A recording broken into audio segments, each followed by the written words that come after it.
ఈరోజు ఈ చలివేంద్రాన్ని ఏర్పాటు చేసిన నిర్వాహకులకు నా ప్రత్యేక అభినందనలు.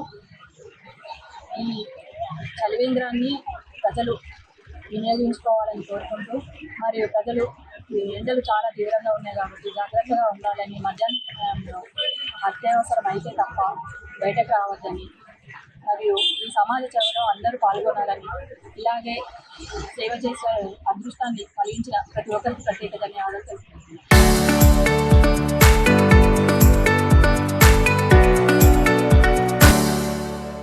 ఈరోజు సిద్దిపేట జిల్లా దుబ్బాక మున్సిపల్ కేంద్రంలోని బస్టాండ్ ప్రాంగణంలో సిపిఎం పార్టీ, భారత కమ్యూనిస్ట్ పార్టీ, మార్క్సిస్ట్ ఆధ్వర్యంలో గత 4-5 సంవత్సరాల నుంచి చలివేంద్రాన్ని నిర్వహిస్తూ ఉన్నాం. ఈరోజు కూడా ఎండల తీవ్రత పెరిగినందున ప్రజల సహకారాలు అందించేటువంటి ఒక సదుద్దేశంతో ఈరోజు చలివేంద్రాన్ని పెద్దలు ఈ మున్సిపల్ చైర్పర్సన్ సంగీతక్క గారు, రవి అన్న మరియు కౌన్సిలర్ రాజన్న, శాంతపాషన్న గారు ప్రారంభించినందుకు మేము వారికి ప్రత్యేకంగా అభినందనలు, శుభాకాంక్షలు తెలియజేస్తా ఉన్నాం. ఈ చలివేంద్రం సిపిఎం పార్టీ ఎర్రజెండా అంటే పేద బడుగు బలైన ప్రజల పోరాటాల కోసమే కాదు, సేవా కార్యక్రమంలో కూడా ముందుంటామని చెప్పి ఈ సందర్భంగా తెలియజేస్తా ఉన్నాం.